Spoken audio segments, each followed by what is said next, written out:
Frank,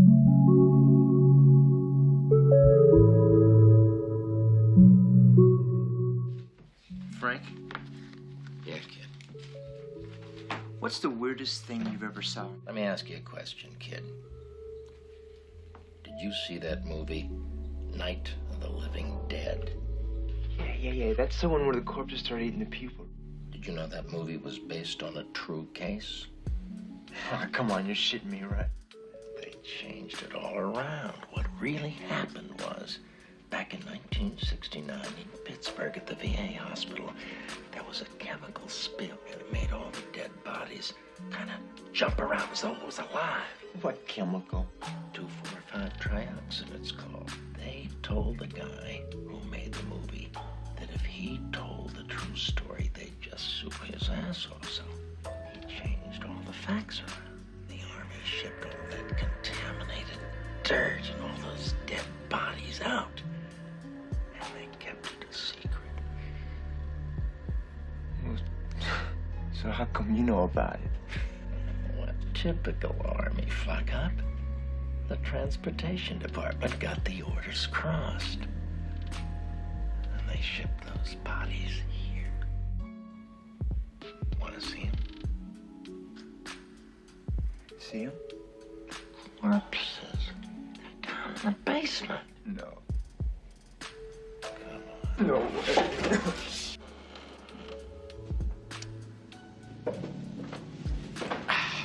Hey, mind the third step, it's a bitch.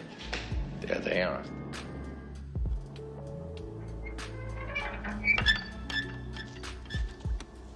Oh, shit. Hey, these things don't leak, do they? Leak? Hell no, these things were made by the U.S. Army Corps of Engineers.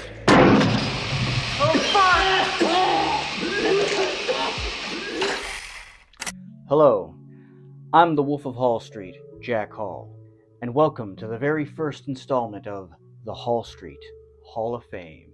In this series, I'll be highlighting film and TV that should be on everybody's must-see list. Warning ahead though, spoilers. And this week, I'm starting out with a 1985 horror classic, The Return of the Living Dead. So why did I select this movie? Well, ever since I was a child, this film has been a big part of my Halloween season. I mean, hell, it was a big part of my life. My father's uncle played as one of the extras.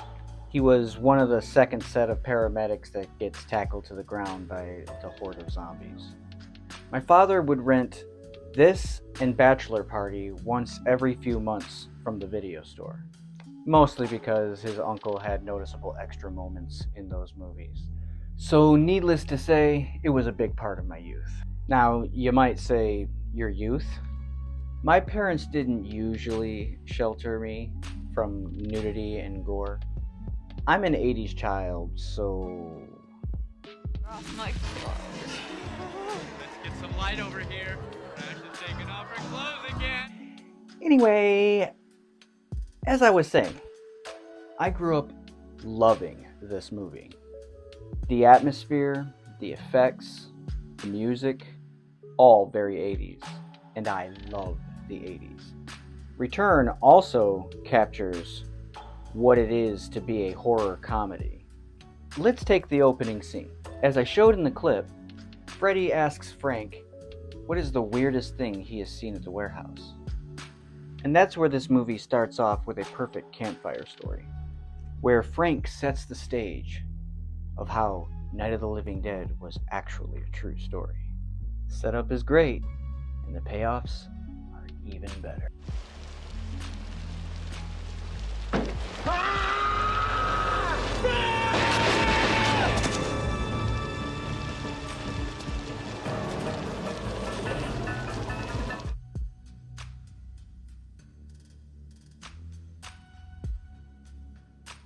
With a little side note, the music in this film is top tier.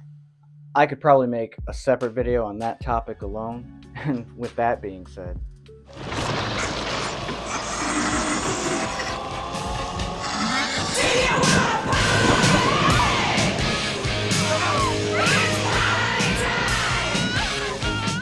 So from here, we see where the primary source of comedy is going to come from. Frank and Freddy play off each other perfectly. These two suffer a lot through the course of the film, and it's fun to watch them slowly unravel as they get worse both mentally and physically. Frank's in constant hysterics, while Freddy serves as the audience's mind and voice. He's constantly asking the questions that we're thinking and also suggesting all the right courses of action. Of course, constantly being told no, too. But it's how these two play off each other. For example, the scene where they're trying to figure out what they need to do next. Frank, in a panic, explains. The half-dog and the cadaver that are suddenly up and screaming. We fucked her. Well, what's happening? The cadaver! What's it doing in there? I don't know. It sounds sore. Well, they must have been reanimated from the chemicals in the gas. It's now all over them and in the warehouse. And of course, Freddy responds, Stupid asshole! Watch your tongue, boy, if you like this job! Like this job! and then Freddy suggests calling the number on the tank. But Frank, being Frank, says, "No, you don't want the government involved." Well, think of my reputation! Your reputation! Classic horror movie mistake.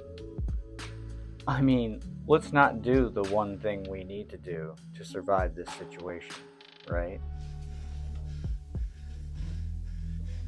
Bert, Frank, we have a little problem. Let's just make it worse.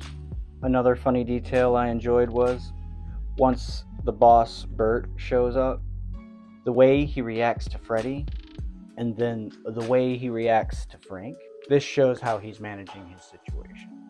As the boss, he doesn't want this new guy to run off and go tell the authorities and sink his business. What's the matter with you, Frank? Fred, come here. Get down there. Please, stand by the door. It's gonna be all right, son. All right. I don't think I can do this, Bert. Well, you damn well better. You got us into this. Oh, Jesus. So he's incredibly nice to Freddy. But when he responds to Frank, his longtime employee, and the reason they're in this mess to begin with, let's be honest, he yells at him, telling him to Be a man, Frank, be a man.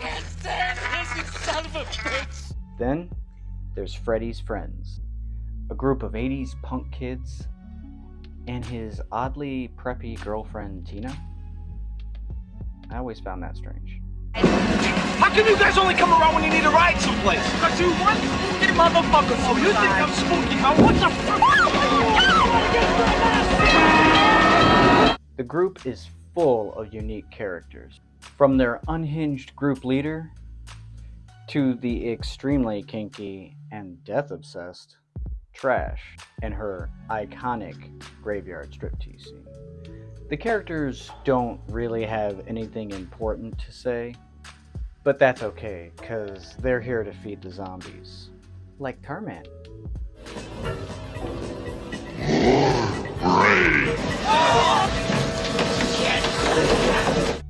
But now, let's shift gears.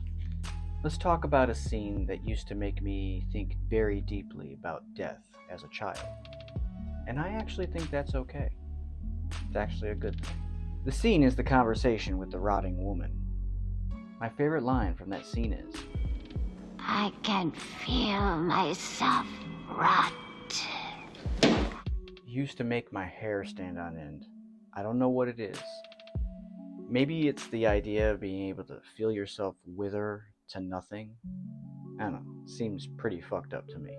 Another scene I believe is a little underappreciated is the scene where Tina is holding Freddy while he's about to turn. After his death rattle, you can see his eyes roll into the back of his head. Suddenly,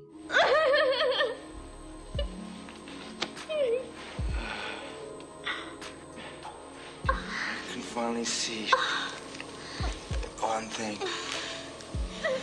The one thing only that can leave this world suffering. What, Freddy? What? Live. meanwhile, Frank is the only character in this movie that seems to know what movie he's in. Realizing that there's no hope and that he is in fact already dead, he commits to cremating himself in a fantastically filmed scene.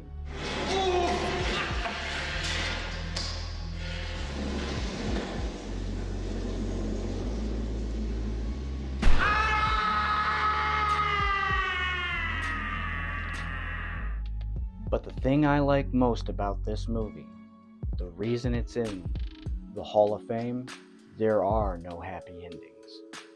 No one gets out alive, and the cycle just repeats itself, just as a zombie movie should be. I will talk more about this movie in the future, but for now, The Return of the Living Dead makes it into the Hall Street Hall of Fame. Until next time.